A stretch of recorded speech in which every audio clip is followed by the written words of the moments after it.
Neste período do ano, com pancadas de chuvas cada vez mais fortes e volumosas, é fundamental que o poder público e a população fiquem atentos ao descarte de lixo. Jogá-lo em locais inadequados contribui para o risco de inundações.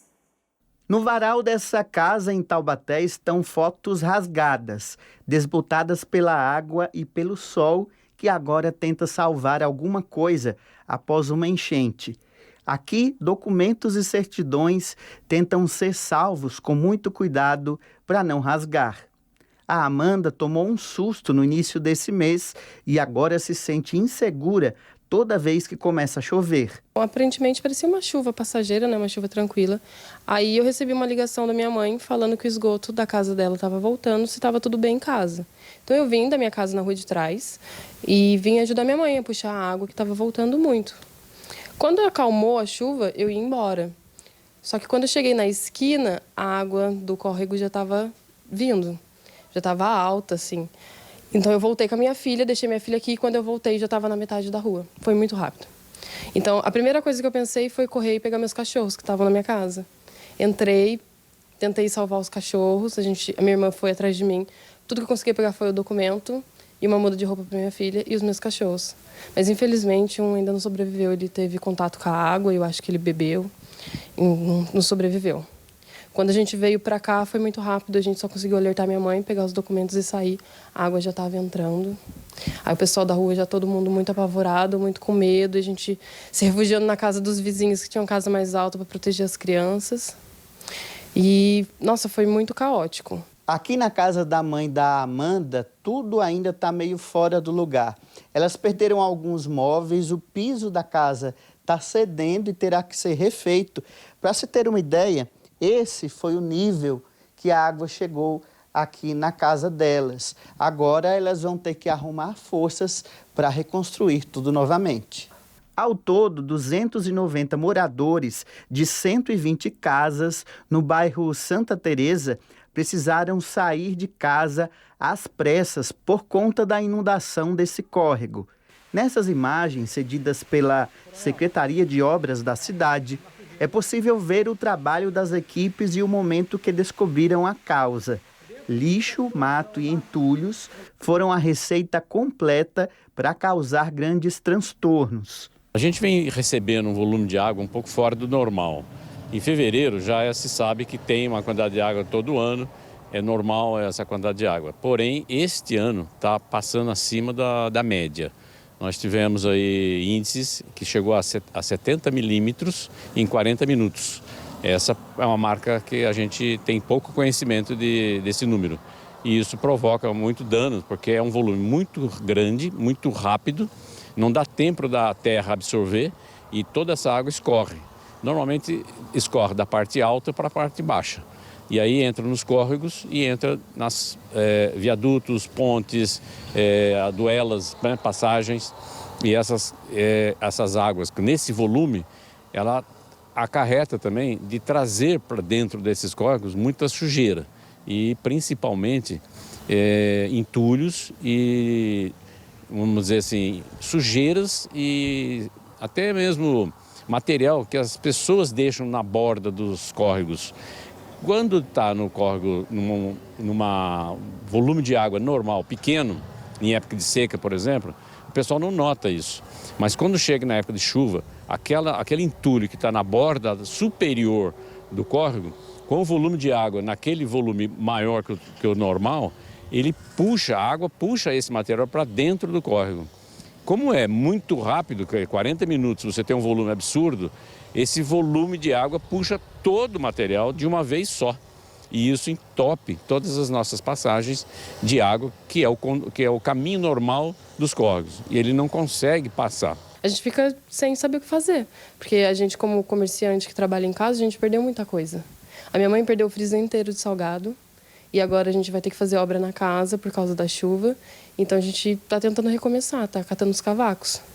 E você atendia aqui na casa da sua mãe, né, aqui ao lado, e perdeu o seu lugar onde você trabalhava, porque agora o lugar está armazenando material de construção, é isso? Isso.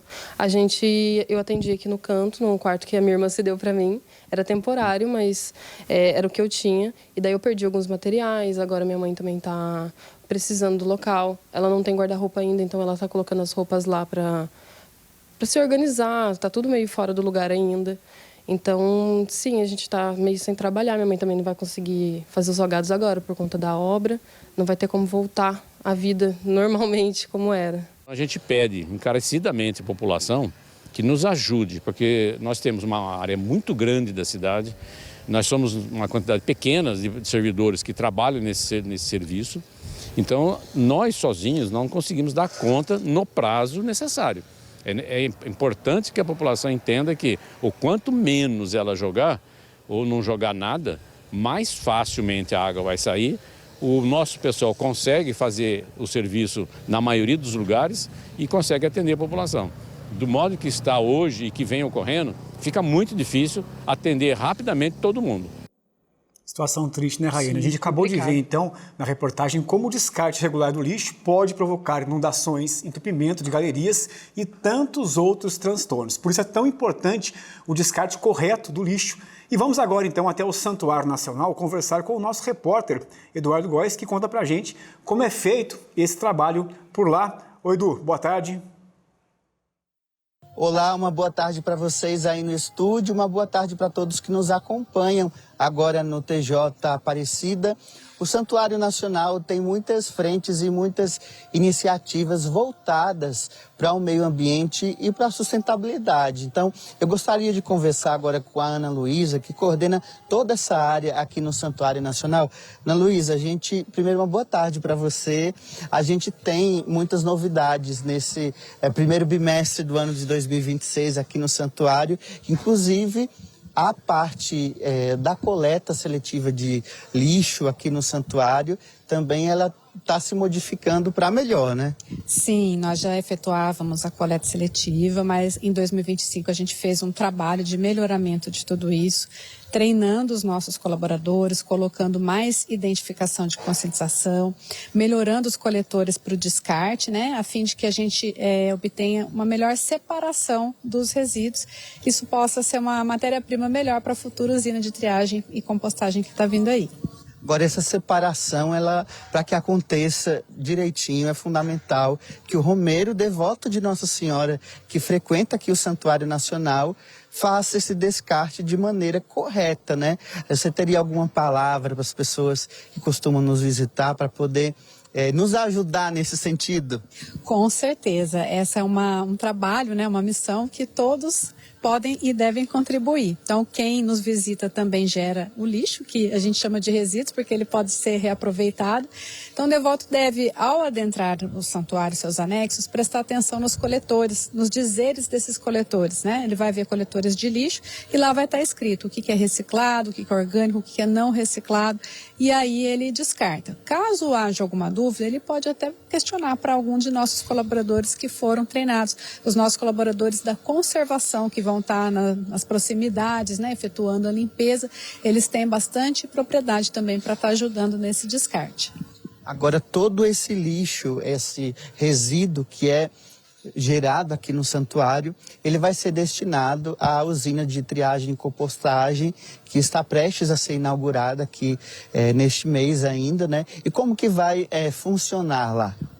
Isso, lá na usina são 2 processos, um de triagem e um de compostagem, como você falou. Então, o da triagem é um processo dentro de um galpão, com a esteira separadora, onde vão separar os tipos de resíduos reciclados, basicamente papel, plástico, papelão e metais, vidro, porventura também que houver. Tem as prensas enfardadoras e isso vai ser destinado diretamente para reciclagem. Aí tem a outra parte da usina, que é a parte externa, a parte de compostagem, onde serão destinados os resíduos orgânicos, oriundos da jardinagem em si, podas, restos de poda de grama, de jardinagem em si, e restos de alimento também, né? Matéria orgânica em si, que hoje a gente manda para aterro, a gente vai estar mandando para lá, para fazer uma mistura biológica que a gente fala, através de bactérias, através de uma aeração, pelo processo aeróbico, e isso vai se transformar em adubo no final. O santuário tem grandes áreas aqui, que a gente chama de áreas verdes do Santuário Nacional, né? É gigante, as pessoas nem têm noção, muitas vezes, do quão grande é tudo isso aqui. Essas árvores, esses jardins do santuário vão receber de volta isso em forma de adubo. É isso, na prática? Na prática é isso mesmo, né? Hoje a gente usa adubo artificial, que é um industrializado, na verdade, né? Porque assim, para ficar bonito desse jeito, muitas vezes não é fácil, ainda mais numa área urbana. Então a gente precisa fortificar esse solo com nutrientes para que a planta fique bem bonita, plantas, árvores, etc. Então esse adubo que vai ser produzido de forma natural, através dos resíduos orgânicos, nós vamos trazer para cá para ficar ainda mais bonito esse paisagismo. Ou seja, ao invés de descartar num aterro, a gente vai estar reutilizando esse material em forma de adubo. Muito bem, Ana, gostaria muito de agradecer a sua participação aqui no TJ Aparecida e pelas informações, pelas novidades que o santuário está trazendo, especialmente agora nesse início de ano, nesse primeiro bimestre de 2026, o meio ambiente se fazendo presente cada vez mais aqui no santuário, o santuário cada vez mais cuidando da nossa casa comum e se preocupando com sustentabilidade. Eu deixo com vocês agora aí no estúdio, uma boa tarde para vocês.